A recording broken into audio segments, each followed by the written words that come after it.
ये आकाशवाणी है। कोविड-19 विशेष कार्यक्रम के अंतर्गत प्रस्तुत है कोरोना वायरस संक्रमण की वर्तमान स्थिति पर चर्चा, जिसे प्रस्तुत कर रहे हैं आकाशवाणी संवाददाता सिद्धार्थ सिंह। इस कार्यक्रम में आमंत्रित स्वास्थ्य विशेषज्ञ हैं भारतीय जन स्वास्थ्य प्रतिष्ठान के अध्यक्ष डॉक्टर के श्रीनाथ रेड्डी। नमस्कार श्रोताओं, स्वागत है आपका कोरोना जागरूकता श्रृंखला के आज के इस एपिसोड में। इस समय देश में विश्व का सबसे बड़ा कोविड टीकाकरण कार्यक्रम चलाया जा रहा है और आज हमने 75 करोड़ वैक्सीन डोज लगाकर एक नया कीर्तिमान स्थापित किया है।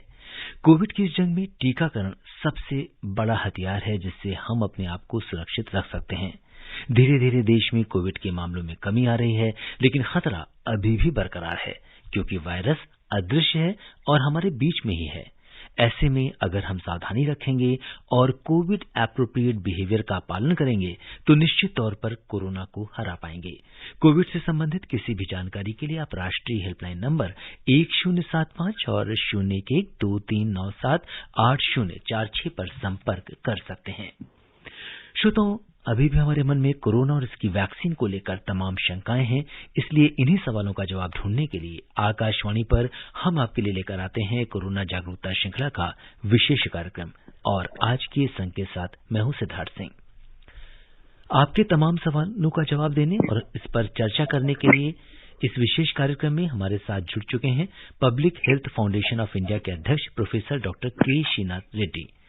डॉक्टर रेड्डी का चिकित्सा के क्षेत्र में लंबा अनुभव रहा है। डॉक्टर रेड्डी अखिल भारतीय आयुर्विज्ञान संस्थान एम्स नई दिल्ली में कार्डियोलॉजी विभाग के प्रमुख भी रह चुके हैं। आप हार्वर्ड विश्वविद्यालय से भी जुड़े हुए हैं। डॉक्टर रेड्डी, आज के इस विशेष कार्यक्रम में आपका स्वागत और अभिनंदन करते हैं। नमस्कार जी। और डॉक्टर रेड्डी, अपनी चर्चा की शुरुआत आज कि जो वैक्सीन के लिए नया कीर्तिमान स्थापित हुआ है उससे करते हैं, जबकि 75 करोड़ कोविड वैक्सीन डोज लगाई जा चुकी है। आप इस अवसर पर क्या कहेंगे हमारे श्रोताओं से? ये तो बहुत ही अच्छी खबर है क्योंकि वैक्सीनेशन पर ही हम निर्भर हो सकते हैं ये कोविड से रक्षा पाने के लिए। हाँ, एक तो मास्क पहनना या दूरी रखना या भीड़ भाड़ में शामिल न होना, ये बिल्कुल आवश्यक है। मगर अगर वायरस का संक्रमण हो भी जाए तो गंभीर बीमारी ना हो, उसके लिए वैक्सीन लगवाना बिल्कुल आवश्यक है। जितना जल्दी हम जितना ज्यादा लोगों को वैक्सीन दे सकते हैं देश में, उतना अच्छा है क्योंकि आगे खतरा नहीं होगा। खास करके बुजुर्ग लोगों को और जिनको और बीमारियां हैं, जिनको खतरा है, उनको तो जल्द से जल्दी देनी चाहिए और दूसरे लोगों को भी देनी चाहिए ताकि उनको भी रक्षा हो जाए। और ये जिस तेजी से अब वैक्सीन दी जा रही है वो एक अच्छा संकेत देता है कि ये वैक्सीन देने वाला कार्यक्रम जल्दी ही सफल होगा। जी। और डॉक्टर रेड्डी, किसी भी कार्यक्रम की सफलता उसे कैसे हम इम्प्लीमेंट कर रहे हैं, कैसे हम क्रियान्वित कर रहे हैं, इस पर निर्भर होती है। और अगर हम देखें तो इसमें हम कोविन सॉफ्टवेयर के बारे में भी बात करेंगे कि एक इतना यूजर फ्रेंडली प्लेटफॉर्म दिया सरकार ने लोगों को, क्योंकि इसमें रजिस्ट्रेशन कराना, अपना जो है स्लॉट बुक करना, इसके बाद वैक्सीनेशन का सर्टिफिकेट जनरेट होना, ये सारी चीजें इतनी सुगम तरीके से की गई कि लोगों को इसमें कोई भी दिक्कत नहीं आई। इस पर आप क्या कहेंगे? ये बहुत अच्छी बात है क्योंकि ये कोविन प्लेटफॉर्म के जरिए हम जल्द से जल्दी रजिस्ट्रेशन करा सकते हैं, तारीख पा सकते हैं अपॉइंटमेंट के लिए, वैक्सीन लगवाने के लिए, और वैक्सीन लगवाने के बाद सर्टिफिकेट भी मिलता है ताकि हमारे पास उसका सबूत भी होगा कि हमने वैक्सीन लगवा लिया, पहला डोज लगवाया, दूसरा डोज लगवाया, किस तारीख को लगवाया, कहाँ पे लगवाया, किस तरीके का वैक्सीन लगवाया, ये सारा समाचार वो सर्टिफिकेट में मिल जाता है। तो ये कोविन का ऐप रहना बिल्कुल आवश्यक है। और जिनको ये आसानी से ये स्मार्टफोन के जरिए कोविन ऐप में पंजीकरण कराने का क्षमता नहीं है, वो दूसरों के मदद से भी करा सकते हैं, ऐसी बात नहीं है। और दूसरा, अगर वॉक इन सेंटर्स जो है वहां पे भी चला जाए तो वहां पे भी कोविन ऐप के ऊपर आपका रजिस्ट्रेशन हो सकता है। तो ये ऐप का काफी फायदा है। और डॉक्टर रेड्डी, इस समय कोवैक्सीन की बात करें, जो हमारी मेड इन इंडिया वैक्सीन है, या कोविशील्ड की या स्पुतनिक वी की बात करें, ये तीनों वैक्सीन इस समय देश में लग रही हैं। तो ऐसे में जब लोगों के पास ऑप्शंस हो जाते हैं तो वो बड़े चूजी हो जाते हैं और उसको बहुत कंपेयर करते हैं, बहुत सारी चीजें पूछते हैं और एक कहीं ना कहीं एक भ्रम की स्थिति में रहते हैं। तो लोगों को वैक्सीन का चुनाव कैसे करना चाहिए, या क्या फैक्टर्स होते हैं, वो कैसे डिसाइड करें कि उन्हें कौन सी वैक्सीन लगानी है? ऐसे लोगों से आप क्या कुछ कहेंगे?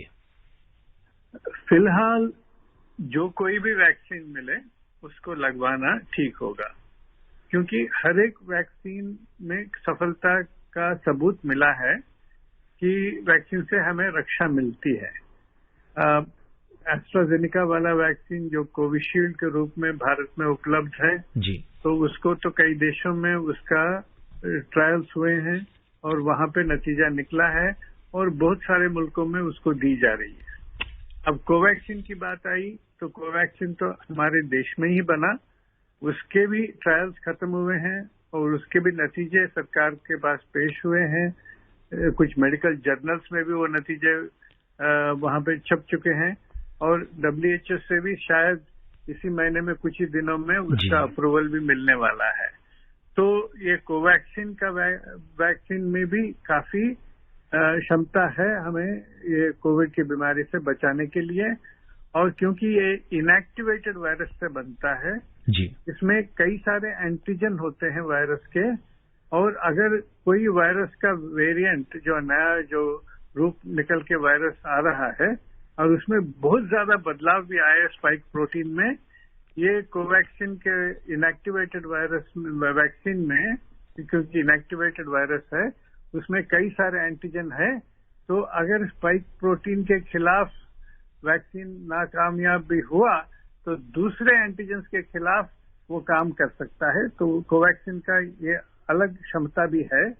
और तीसरा स्पुतनिक वाला वैक्सीन भी काफी कामयाब हुआ है, मतलब ट्रायल्स में जो नतीजे वो दिखा रहे हैं, वो रशियन वैक्सीन जो इन्होंने बनाया है तो उसमें भी 90% से ज्यादा उसका क्षमता निकली है। तो कोई भी वैक्सीन मिल जाए तो उसको लगवाना चाहिए।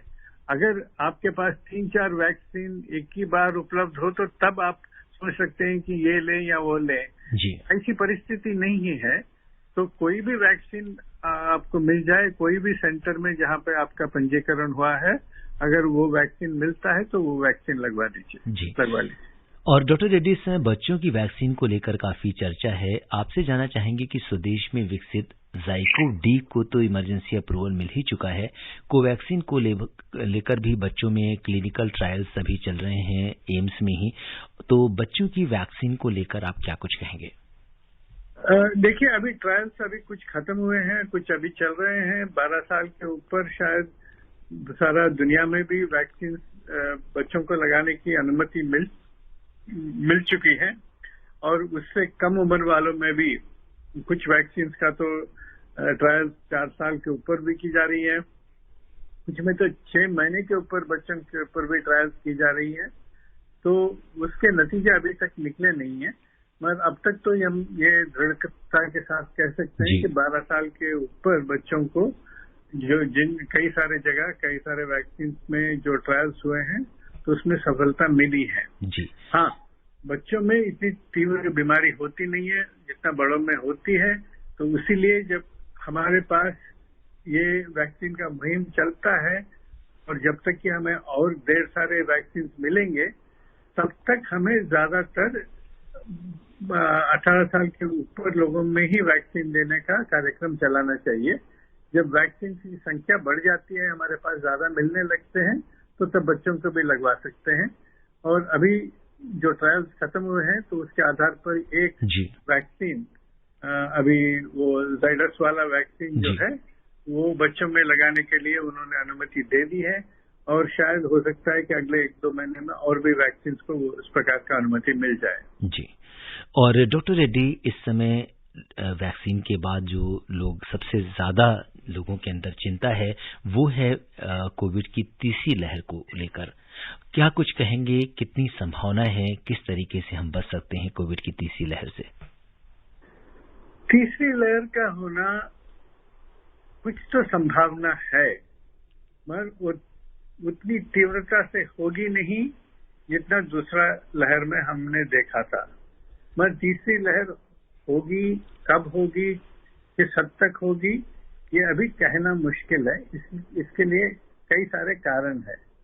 एक तो पहली बात है कि सारा भारत में एक ही तरीके का परिस्थिति नहीं होगी जी। कुछ राष्ट्रों में काफी हद तक लोगों को पहले ही इन्फेक्शन हो चुका है, जैसा कि हमें एंटीबॉडी सर्वे में पता चल चुका है।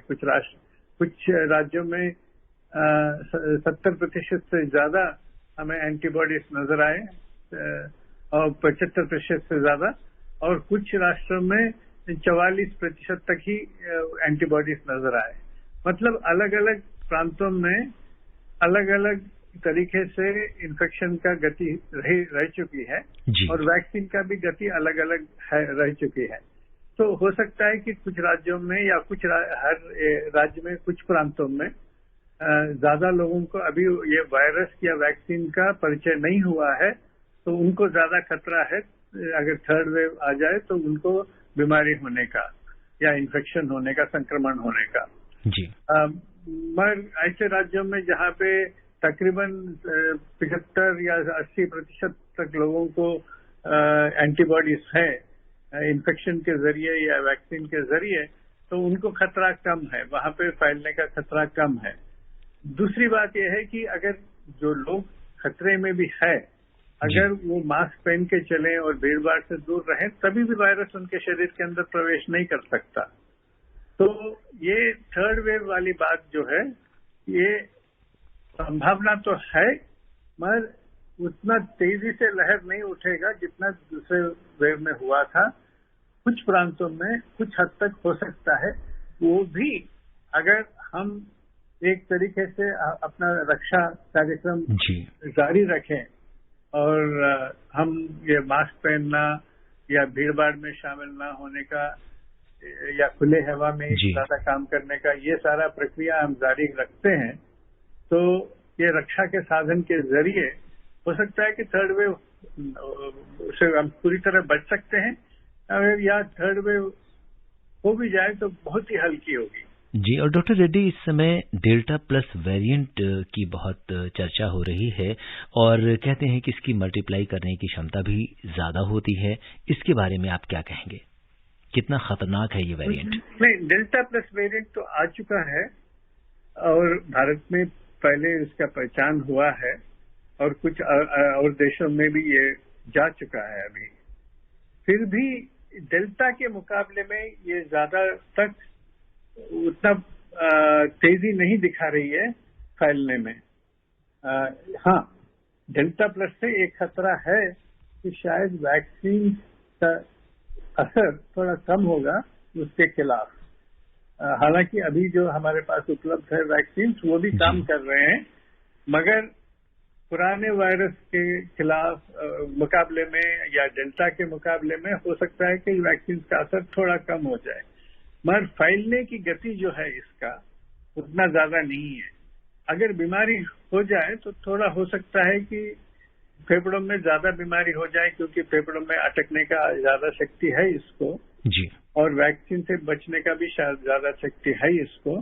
मगर तेजी से फैलने का एक व्यक्ति से दूसरे व्यक्ति के पास जितना स्फूर्ति और तेजी डेल्टा को है, ये डेल्टा प्लस में अभी तक नजर नहीं आया जी। इसीलिए हमारे देश में भी या विश्व भर में भी अभी डेल्टा ही सबसे ज्यादा असर दिखा रहा है और डेल्टा प्लस अभी तक वो उतना तेजी नहीं पकड़ पाया जी। और जो श्रोता हमसे अभी भी जुड़े हैं उन्हें हम बता दें कि कोरोना जागरूकता श्रृंखला के आज के इस विशेष कार्यक्रम में हिस्सा ले रहे हैं public health foundation of India के अध्यक्ष प्रोफेसर डॉक्टर के श्रीनाथ रेड्डी। आप डॉक्टर के श्रीनाथ रेड्डी से हमारे स्टूडियो के टोल फ्री नंबर 1800-115767 पर कोरोना से जुड़े सवाल पूछ सकते हैं। और इस बीच रुख करते हैं महाराष्ट्र में थाने का, जहां से गुरुनाथ जी हमारे साथ कार्यक्रम में जुड़ गए हैं। गुरुनाथ जी नमस्कार, स्वागत है आपका कार्यक्रम में। हेलो हाँ जी गुरुनाथ जी नमस्कार, स्वागत है आपका नमस्कार कार्यक्रम में। जी सर, मेरा सवाल है, अभी 75 करोड़ वैक्सीनेशन हुआ है, एक बहुत बड़ी अचीवमेंट है हमारे देश की। अभी 8 महीने में 16 जनवरी से चालू हुआ, आज 13 सितंबर है। सर ये आगे जो 100% लगने के बाद भी जो मिशन है, जो वैक्सीनेशन का, ये चालू रहेगा?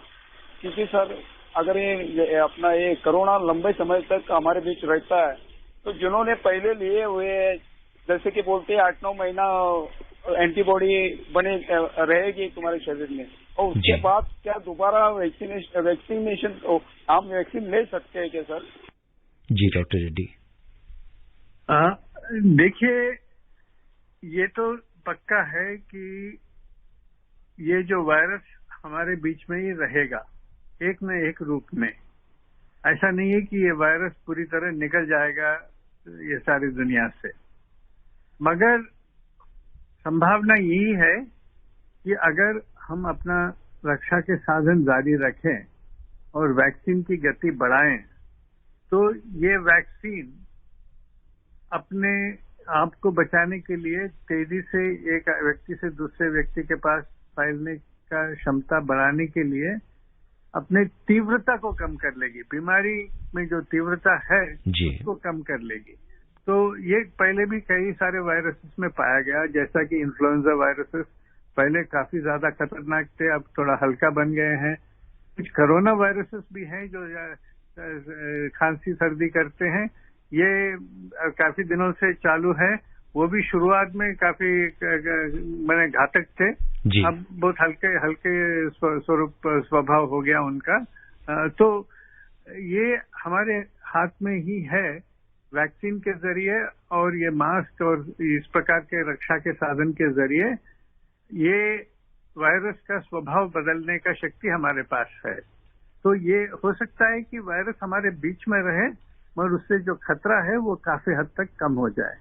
और बाकी रही, आपने पूछा कि वैक्सीन का असर कम होने से क्या होगा जी। तो ऐसा है कि अगर कुछ महीनों के बाद या 1 साल के बाद वैक्सीन का असर कम हो जाता है, हो सकता है कि तब बूस्टर वैक्सीन लगाने की आवश्यकता हो सकती है। अभी फिलहाल उस प्रकार की आवश्यकता तो नजर नहीं आ रही है, मगर तब तक अगर ये वैक्सीन का भी स्वभाव बदल गया तो तब वो खतरा भी उतना ज्यादा नहीं रहेगा।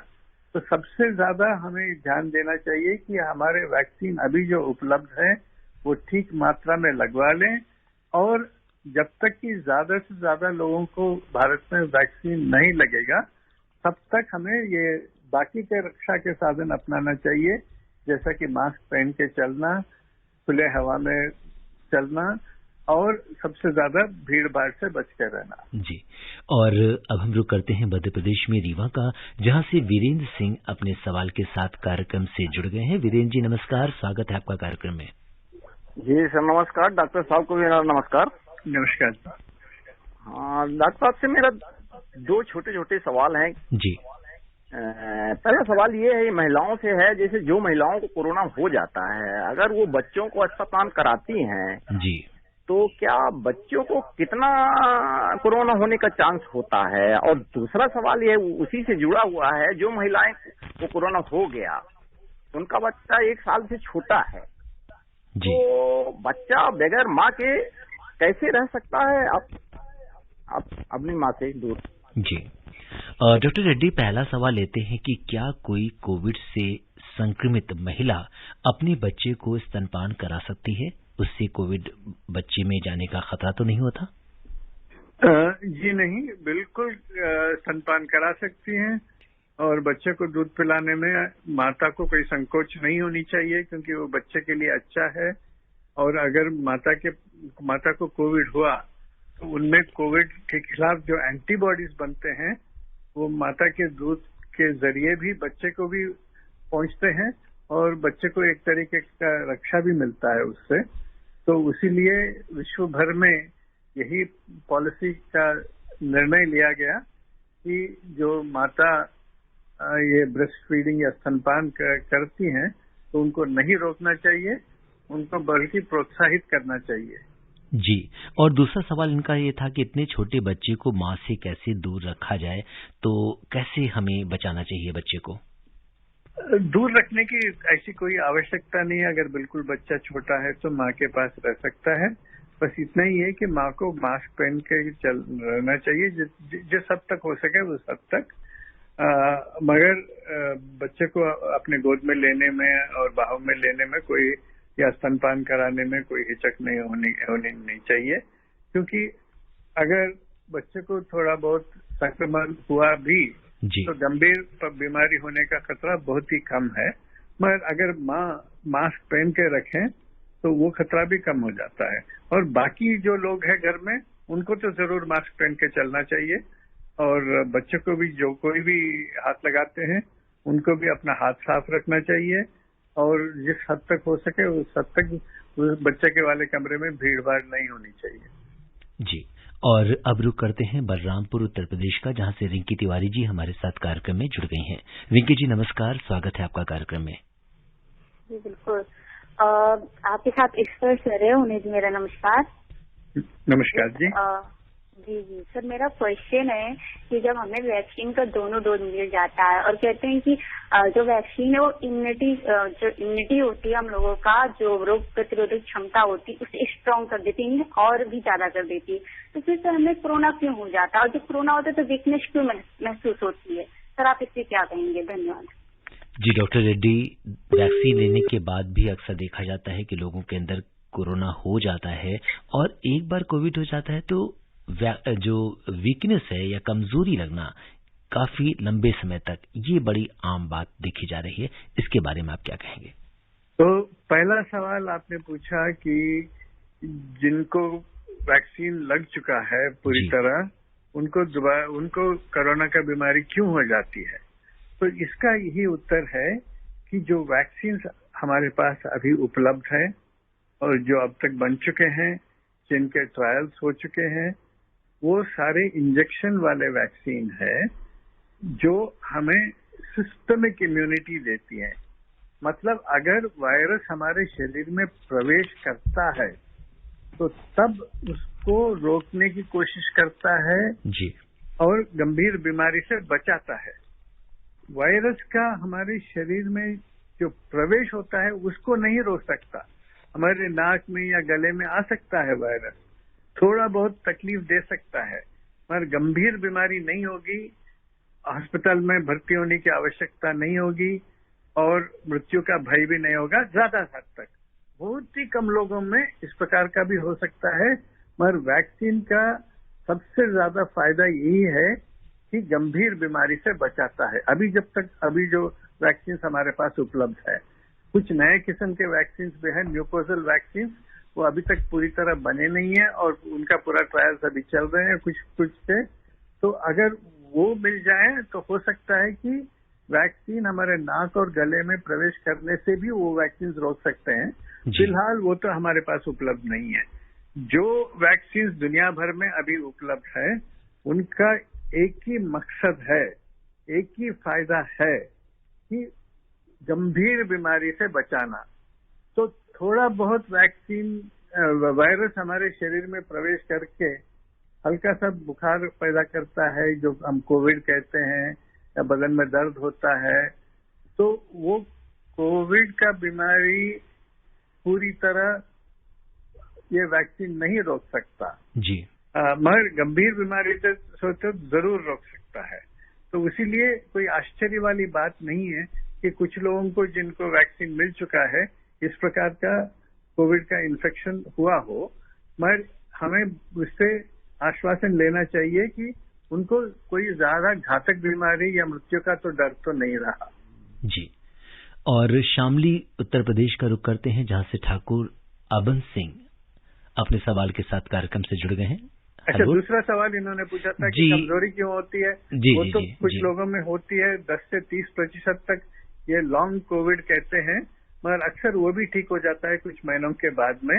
ये वायरस का एक लक्षण है, सभी को नहीं होता, मगर 10 से 30% तक अलग अलग देशों में पाया गया कि इस प्रकार का कमजोरी कुछ महीनों तक चल सकती है, और आमतौर से वो भी ठीक हो जाती है। जी।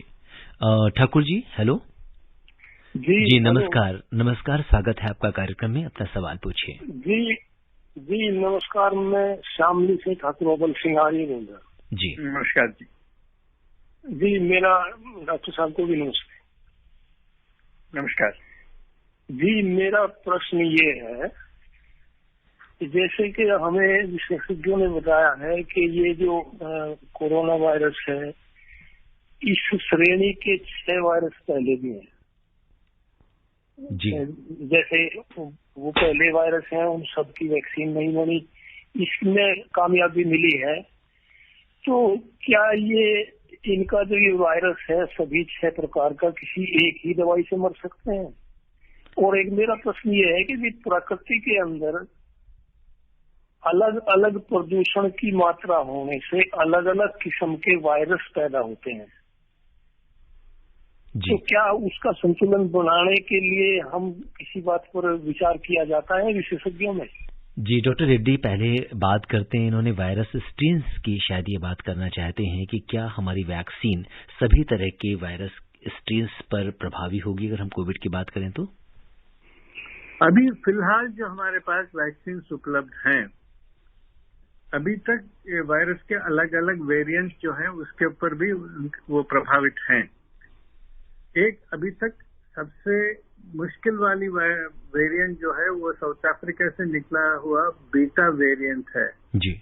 उसके खिलाफ भी वैक्सीन तकरीबन काम करते हैं, हालांकि क्षमता कुछ कम हो जाती है उसके खिलाफ, मगर वो हमारे देश में अभी तक पाया नहीं गया कोई बड़ी मात्रा में। तो उससे घबराने वाली बात नहीं है, वो ज्यादातर विश्व भर में भी फैला नहीं है। जी, और इनका दूसरा सवाल ये था कि क्या प्रदूषण का कोई लिंक है वायरस से? प्रदूषण का लिंक वायरस बाहर निकलने में नहीं है, मगर हाँ फैलने में थोड़ा कुछ हद तक प्रदूषण का हाथ है। और दूसरा ये हमारे ऊपर जो वायरस का प्रकोप होता है और बीमारी होती है, वो तीव्र बीमारी होने में भी प्रदूषण का कुछ उसका भी भूमिका है जी। मैं इसलिए कह रहा हूँ कि अगर प्रदूषण ज्यादा हो तो वायरस जो हवा में फैलती है वो तेजी से हटती नहीं है। वो वायरस के क्लाउड्स वहीं पे अटके रहते हैं प्रदूषण के हवा में, जैसा कि प्रदूषण के पार्टिकल्स जो अटके रहते हैं तो ये भी अटका रहता है, तो ज्यादातर उससे इन्फेक्शन होने का खतरा बढ़ जाता है।